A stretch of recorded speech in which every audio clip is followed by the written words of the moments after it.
with the show. We're going to hear from Charlene Young. So Charlene, thank you very much.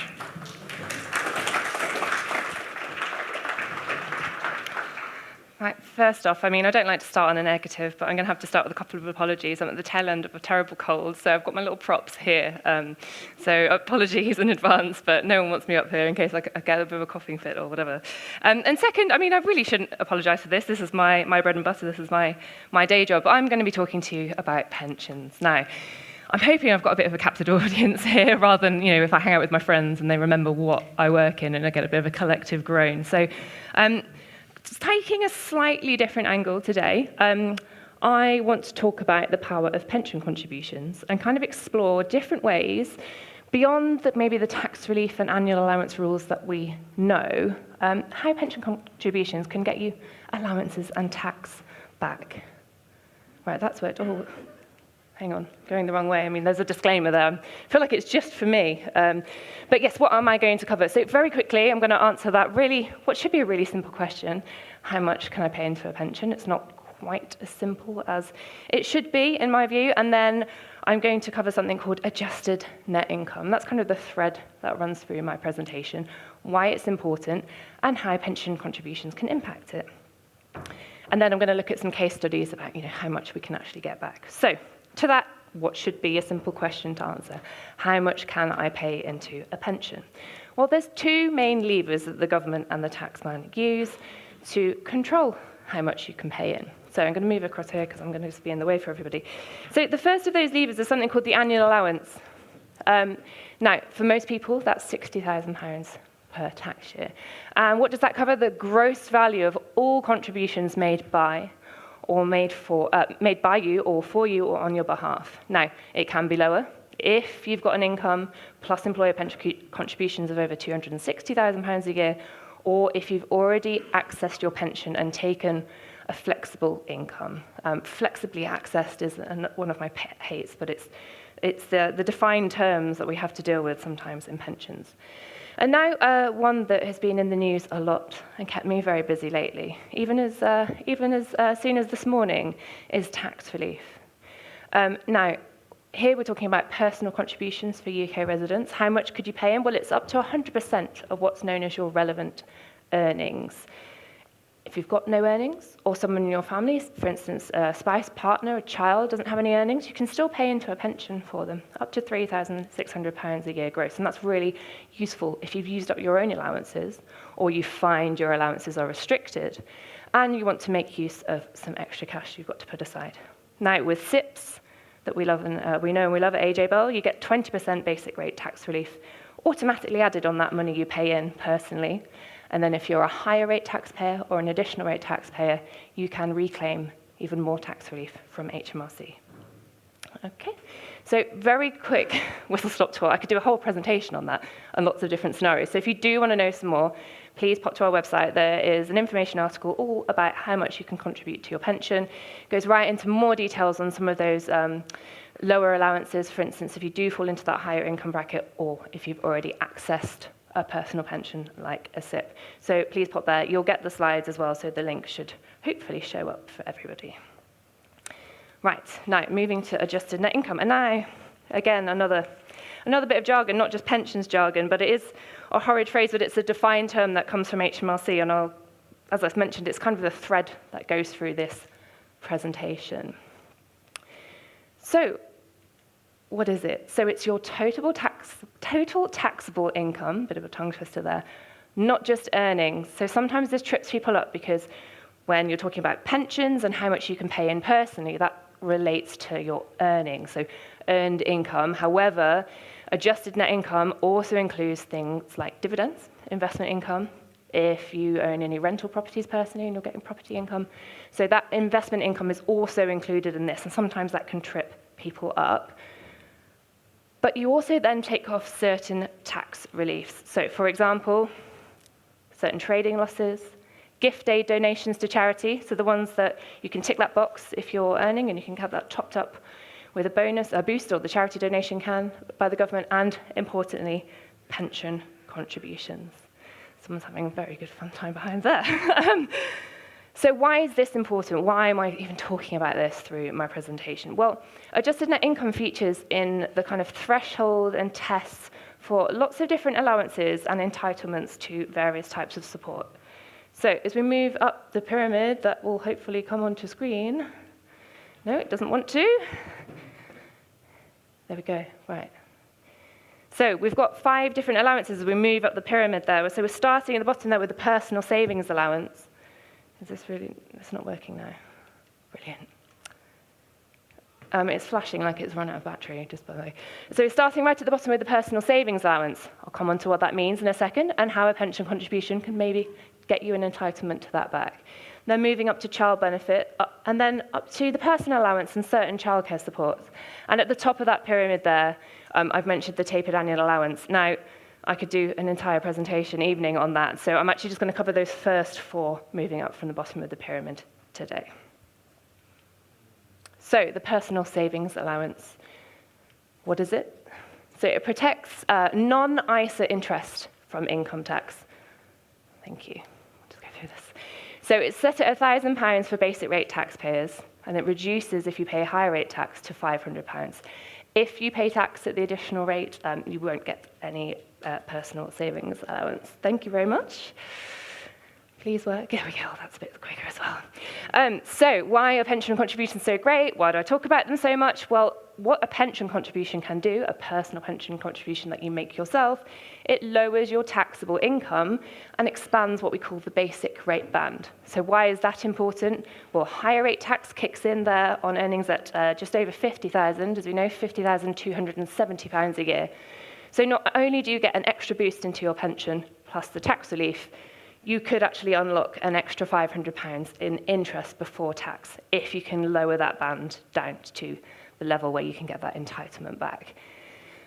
Now, 2.1 million people are expected to pay tax on savings this tax year. I think 3 years ago, it was about 650,000. So we can see the effect of those frozen tax thresholds, kind of that fiscal drag effect that we talk about.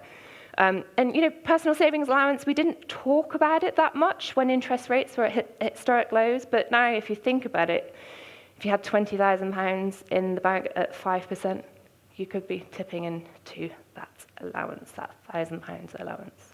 So that's the first of our kind of allowances where pension contributions can really help and maybe help you earn some tax back. The second one I want to cover is child benefit. Again, that's been in the news with the last budget, Jeremy Hunt's last budget. So it's a weekly benefit. It's £25.60 per week for the eldest child, and then £16.95 per week for every next child. Now, it gets clawed back via something called the high income child benefit charge if one of the parents earns over now £60,000. So for every £200 that's earned over that £60,000 limit, there's a 1% tax charge that effectively works to kind of wipe out that child benefit charge. Now, it's probably easier just having a look at a little case study to illustrate the position. So if we've got Family Jones, we've got a parent earning £70,000, and they have 2 children. So child benefit, payable at the usual rates, would be worth £2,213 a year to them. However, what's their kind of post-tax position? Well, that parent earning £70,000 will pay income tax of £15,432, and there will be a charge that claws back effectively half of that child benefit. So they're £10,000 over the limit, 50% of the child benefit is clawed back. So total tax bill, I'm just going to ignore NI for the purposes of this one today, is £16,538. So how can a pension contribution help? Well, if that taxpayer made a pension contribution into something like a SIP for £8,000 net, that brings their adjusted net income that we've been talking about down to £60,000. And why does that matter? Well, that's the limit at which the tax charge starts to kick in. So what does that do? It reduces that tax charge claiming back the child benefit to 0, but it also reduces their tax bill thanks to the power of tax relief.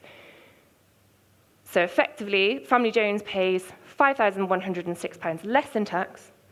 They get £10,000 in their pension because they paid in £8,000 to get that basic rate tax relief, but they also can claim some additional tax relief back. And so the net cost to them effectively works out at £4,894. So I know it might not apply to everybody, but it's interesting things to think about, how it's not just getting that money into your pension. Right, now, something that I've written about quite a lot lately in the press, the £100,000 cliff edge.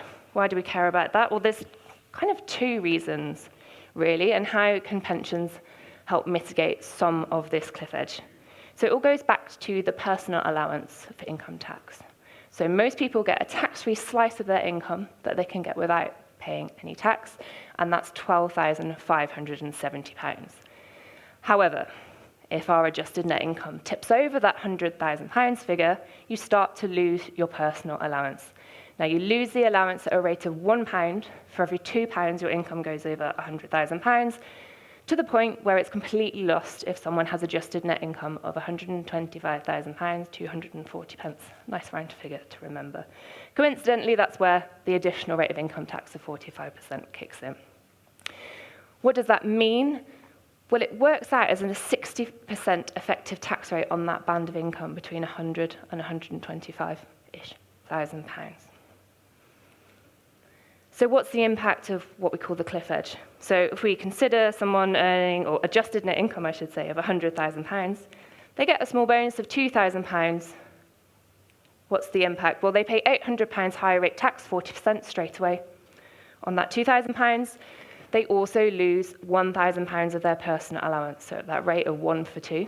So what does that mean? That means an extra £1,000 suffers 40% tax. So total extra tax, because of a £2,000 bonus, is £1,200, and that's where we get our 60% effective rate from. Now, where it gets even worse is for families with young children, because not only do they start to lose their personal allowance, if the breadwinner in the family breaks that £100,000 adjusted net income threshold, they start to lose entitlement to certain childcare support. The first of those is tax-free childcare. This is where a parent can pay into a government account, and then the government effectively tops that up with tax relief, a little bit like a pension contribution. And that can be worth up to £2,000 per child per year to a family. But with the youngest children, you also start to lose entitlement to free childcare hours. Now, under the last government, kind of a boost to that system to try and get more people back into work, especially after the pandemic, people maybe not going back to work so quickly as we would like for the economy. So sort of launched with quite a big fanfare, additional hours support for those youngest children. So it used to be 15 extra hours, or 30 hours in total for 3 and 4-year-olds. It was then extended down. So ultimately, by September 2025, there should be 30 hours free in term time, so it works about 38 weeks a year, for children from 9 months old. So it's all about kind of encouraging people back to the workplace, trying to make it a little bit more worthwhile. Now, most of that entitlement will be lost if someone in the family or the parent earns over that £100,000 as well. So again, the impact of the cliff edge, we consider the same example as we did before, but with 2 young children. That bonus of £2,000 causes £1,200 extra tax as before, 60%, plus a loss of £4,000 of tax-free childcare, because we've got 2 children at that £2,000 value of that tax relief, or that tax top-up, plus £6,730 worth of lost childcare hours. So we've worked that out using kind of published figures on what the government pays childcare providers for those free hours. So I appreciate it's a kind of an extreme case, but it is very extreme. A £2,000 bonus costs that family £11,930 in tax. Now, what can a pension contribution do? Can't get away from pensions here. So if we take that example, but instead of taking that £2,000 bonus, I'm just going to assume they divert that straight into a pension. They could, of course, take it, pay the tax on it, and put it back into a pension and reclaim tax relief, but to make things a little bit easier here, pay that £2,000 into a pension. The adjusted net income is £100,000. We don't breach that cliff edge, that threshold. You get £2,000 extra in your pension. There's no extra tax. There's no loss of personal allowance. You keep the childcare support, add that all back in. A pension contribution gets that 60% effective tax relief back in, plus, if applicable, the value of that childcare support. So it would win back £10,730. So that's why I love pension contributions. It's a very long way, a complicated way of getting there, isn't it? So, as we said, you will get these slides. I'm just checking I'm keeping on time. Dan's going to chiv me along in a minute. So those are the 4 kind of important thresholds of adjusted net income that I've covered. We've obviously got the tapered annual allowance for those people that it affects as well. So making a pension contribution can also lower the income threshold used for that. I'll do questions in a second. Thanks. So anything else? Have I got 2 minutes? Always like a little extra takeaway. So what else is impacted by adjusted net income? Capital gains tax, another thing that's been in the news lately.